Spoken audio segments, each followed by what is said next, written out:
అలాంటి ప్రధానమంత్రిని చాలామంది ఆయన మీద మాట్లాడుతూ ఉంటే, ఆయన్ని అనకూడని మాట్లాడుతూ ఉంటే నా గుండె కదిలించేసింది, నా కన్నీళ్ళు వచ్చినాయి, బాధ వచ్చింది.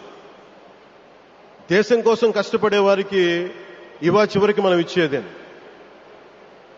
కొత్త తరానికి ఏం తెలుసు ఆయన పడ్డ కష్టం. ఒక్క రోజు కూడా సెలవు తీసుకోలేదు మన ప్రధానమంత్రి గారు.